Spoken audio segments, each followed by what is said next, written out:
គ្នាយើងមើលវីដេអូនឹងថ្ងៃណាដែរ comment ខាងក្រោមមួយមកចំណែកខ្ញុំធ្វើវីដេអូនឹងថ្ងៃទិវាគុណឪពុកវាគួរឲ្យចម្លែកអត់ដែលពុកផ្ដល់ឲ្យយើងបានគ្រប់យ៉ាងដោយមិនធ្លាប់ទៀមទាអ្វីត្រឡប់មកវិញរហូតដល់ពេលខ្លាំង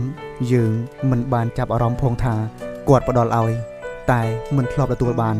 គាត់បារម្ភតែមិនធ្លាប់ហាស្ដីចេញគាត់ស្រឡាញ់តែមិនធ្លាប់ចង់បានអ្វីត្រឡប់មកវិញរហូតក្នុងខ្សែផ្លូវជីវិតអ្នកអាចនឹងមិនធ្លាប់មើលឃើញតែពុកគឺជាស្រមោលដែលរងចាំឈរមើលខាងក្រោយមានមោទនភាពនៅគ្រប់ជំហានដែលយើងបានបោះទៅហើយដោយសារតែភាពស្ងប់ស្ងាត់នោះឯងគាត់បានផ្ដល់មេរៀនដែលមានតម្លៃបំផុតឲ្យយើងបានដឹងថាក្តីស្រឡាញ់ពិតគឺជាការផ្ដល់ឲ្យ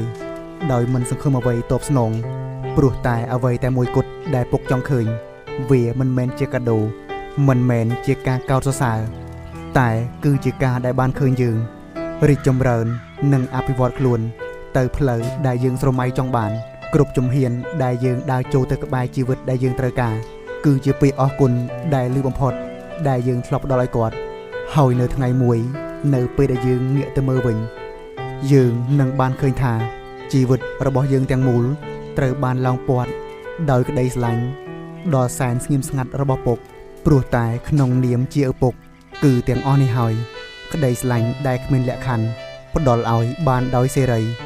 មិនធ្លាប់សង្ឃឹមចង់បានអ្វីត្រឡប់មកវិញតែអាចបដូរផ្លាស់ស្ថានភាពក្នុងគ្រួសារបានគ្រប់យ៉ាងនៅពីក្រោយខ្នងក្នុងគ្រួសារដែលរឹងមាំទាំងអស់គឺជាមនុស្សប្រុសម្នាក់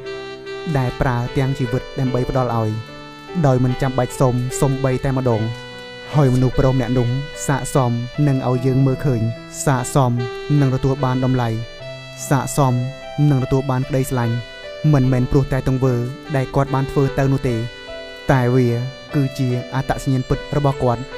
ដូច្នេះហើយនៅថ្ងៃនេះជាថ្ងៃទិវាគុណឪពុកបង្ហាញក្តីស្រឡាញ់ទៅកាន់គាត់ផងកុំមើលរំលងភាពស្ងៀមស្ងាត់របស់គាត់អីព្រោះតែនៅថ្ងៃមួយគាត់អាចនឹងចាកចេញទៅហើយអាចនឹងមិនទាន់ទទួលបានក្តីស្រឡាញ់ដែលស័ក្តិសមដែលគាត់គួរតែទទួលបាន